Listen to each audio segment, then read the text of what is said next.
The memory of us the first time Daniel saw her after the accident. She looked right through him. "Good morning, Mr. Carter," the nurse said cheerfully as she adjusted the Ford drip. "You have a visitor?" Lena turned her head slowly, her dark eyes scanning Daniel's face with polite curiosity.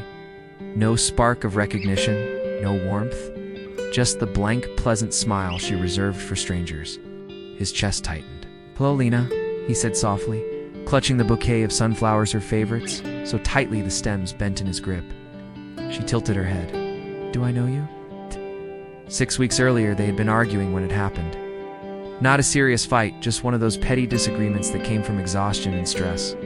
Lena wanted to move to the coast. Daniel couldn't imagine leaving the city. They bickered over dinner, the tension lingering as they got into the car. "You're being unreasonable," she'd said, buckling her seatbelt with a sharp click. The last words she'd ever say to him as the woman who remembered their life together. The truck ran the red light, metal screamed, glass shattered, then silence. "Ow." "Retrograde amnesia," the neurologist explained, flipping through Lena's charts.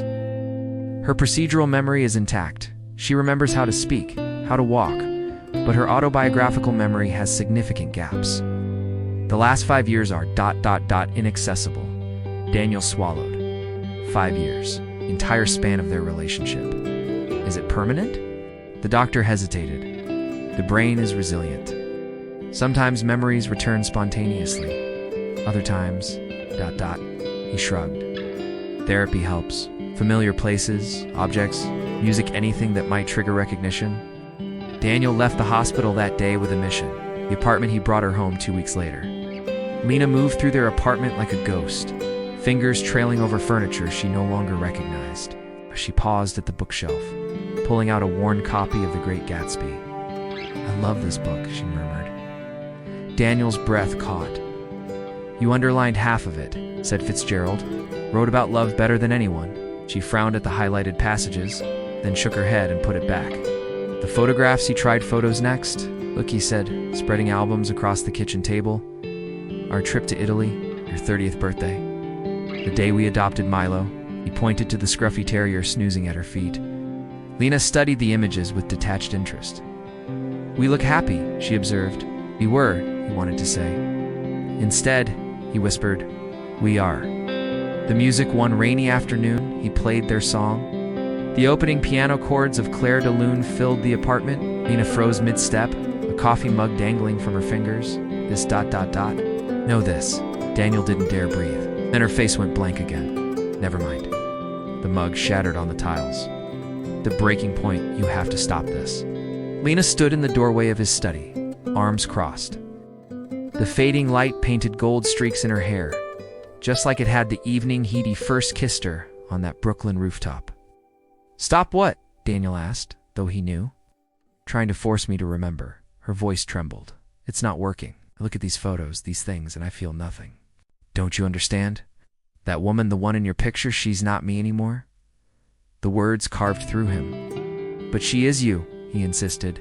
"You still love sunflowers and hate cilantro. You tap your foot when you're concentrating. I don't know you," she shouted, tears spilling over. "And you don't know me?" Not this version. The silence that followed was deafening. The letting go.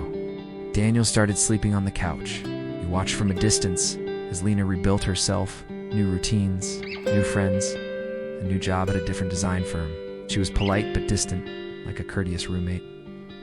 Milo still slept at her feet.